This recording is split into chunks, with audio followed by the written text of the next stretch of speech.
Hi. There was some problem in earlier video, so I'm making the video again, and I don't want to write the theorem again, so this is the theorem because there is some proof here and I have to do it again. So the theorem is this, where we want to prove for any schedule for some scheduling algorithm it needs at most C plus D. Some offline scheduling algorithm it needs at most C plus D into to the power in the order of log C plus D time step to send the packets. So for this, what we do first is we create schedules. We create case schedules. So we create S1, S2, S3, S2 to SK schedules, and we do what we do here is in the kits schedule we get the solution for the kit schedule based on the k-1 schedule. So let's begin. So we should make initially some supposition. So we make suppose b0 equals to max of C comma D, that is congestion and dilation. B0 is just the maximum of congestion and dilation, and congestion C is this is the supposition, and we begin with S0 schedule. So in S0 schedule, the length of this S0 schedule will be, in S0 schedule what we do is we directly send the packets from source to its destination immediately. So we immediately send the packets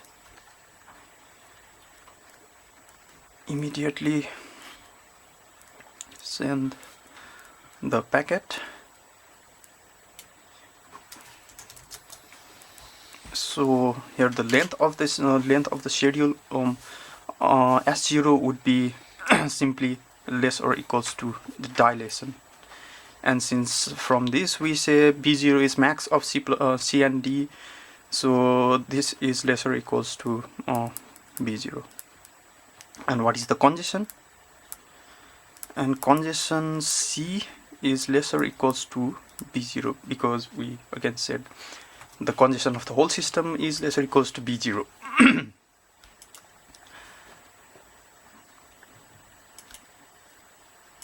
Yeah. So the congestion is C, and C is less or equal to B0 in time. So what we do is we always suppose we have this congestion within certain time interval, and that is the congestion itself, time interval B0.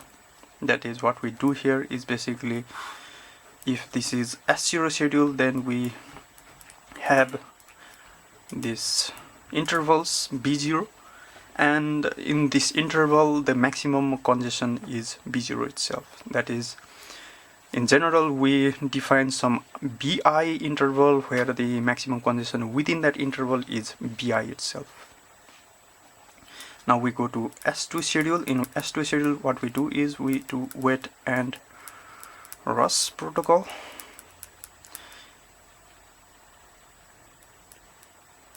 Wait and RUS protocol. In wait and RUS protocol, first we do is a packet should wait for some arbitrary delay, and after that we route the packet. So each packet is subject to some arbitrary delay, and here what we do is for some packet I, the delay is always 2 I minus 1. So for any arbitrary packet we choose delay of 2 bi minus 1. Therefore, so here the delay, some delay 1 would be, so this delay is from k minus 1. So in S1, this is not S2, in S1 the arbitrary delay would be twice of B0. This is from the wait and rest protocol. And the length, so what is the length of S1? Length of S1 is less or equals to the dilation of S1 plus the max delay. So dilation is the maximum, what we say, maximum route. So dilation would be the maximum distance packet has to travel plus the delay, maximum delay that each packet has to wait. And this is equals to d plus twice b, because twice b is the maximum delay we can have and d is the maximum dilation, the dilation of the whole system. And this is less or equals to b0 plus twice b. Why b0? Because b is max of c and d, so if we replace b0, then we can say this expression is less or equals to b0 plus twice b, which is 3b0. And what we do now is so what is the congestion? Now we talk about congestion in S1 schedule. We suppose congestion in time interval B1 is less or equals to B1. So in S1 schedule we suppose some arbitrary number B1 which has a congestion less or equals to B1, and B1 is equals to 18 of ln B0 plus 1.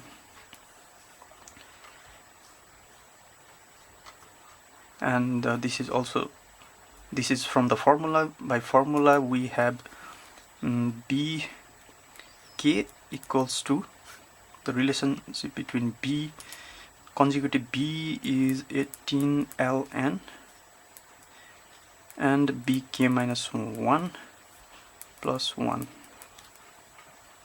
This is the relation between bk and bk minus 1.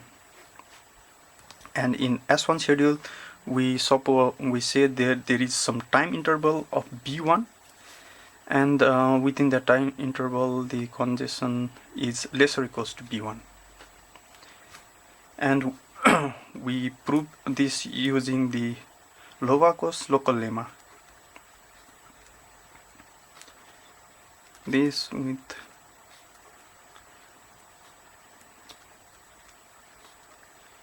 which I'm not going to do here now. Now after S1 we go to S2.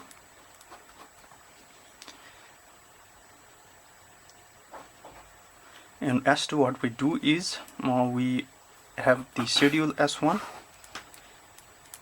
and we divide this S1 with the B1. So maybe something like this, B1, B1, so there will be B1. And is B1, this interval is now a schedule called S2J. So that is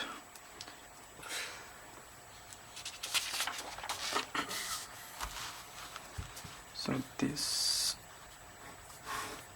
is the S1 and we divide it with B1. That is divide S1 schedule by B1, and its interval J will represent S2J. That is the S2J. In S2J is one interval of the schedule S2.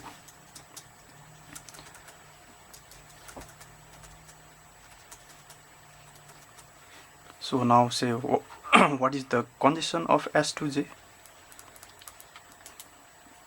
So S2J has condition that is less or equals to B2. And what is the length of S2J?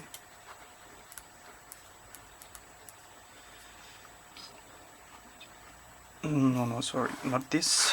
Length, first we find the length of S2J. The length of S2J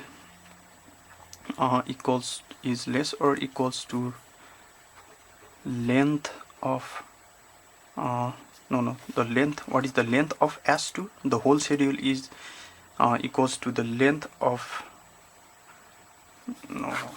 again. So we have to find first the length of S2J. These are the S2Js. Each of these are S2Js. The length of S2J is less or equals to the length of S2J. So this length means the dilation length of S2J plus the delay. So let me say this is confusing. It's a length of S2J schedule. So length of S2J schedule is the length of S2J plus the delay, and this is equals to, so length of S2 from here is B1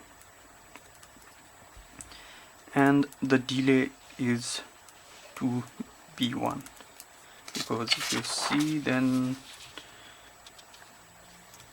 what we say from here is delay is always delay in SI is 2BK minus 1.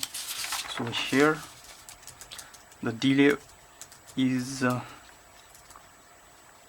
so all the delay is contained in 2BK minus 1. K is 2, so its delay is contained in 2B1. That's why we write 2B1 here, and this is 3B1. So we get the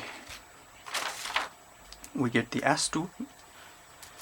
Now what is the length of the S2 schedule? So the length of S2 schedule is sum of all these S2Js. So there are several S2Js here, and the length of the whole S2 schedule is equals to the sum of all these S2 schedules, and this is equals to the total number of S2 into the length of S2J. It is also S2J, so it is equals to total number of S2J into the length of S2J, and total number of S2J is the length of S1 divided by the B1. So this is the, how many SJs are there is the whole length, that is S1, the whole schedule, divided by B1, because we are partitioning S1 with B1, into the length of S2J, and length of S2J is 3B1 from here, and B1 cuts, and this is equals to the length of S1 is 3B0, because here we get the length of S1 is 3B0. So length of S1 is 3B0 into 3 gives you 3B0. No, 3 square B0, yeah. So 3 into 3 is 3 square B0. Therefore, the length of schedule S2 is less or equals to 3 square B0. So if you see, when it was S1, then we get length 3B0 or 3 to the power 1 B0, and when it was S2, then we get 3 square B0. So we can apply this for K, just this for kth schedule, then we get So for kth ASCII schedule, we will have congestion lesser equals to bk, because we are always supposing if it is S1 schedule, then congestion within the length of B1 is bk. So if it is SK schedule, then congestion will be lesser equal to bk within interval SK. And the main thing is the length of SK schedule will be less or equals to in the same way, so it would be 3 to the power k minus 1 into b0 divided by bk minus 1 into 3bk minus 1, because here we have this, so which is equal to b to the power k b0, or we can directly write 3 to the power k b0, because in schedule S2 we have 3 square b0, in schedule S1 we had 3 to the power 1 b0. So in schedule SK similarly we will have 3 to the power k b0.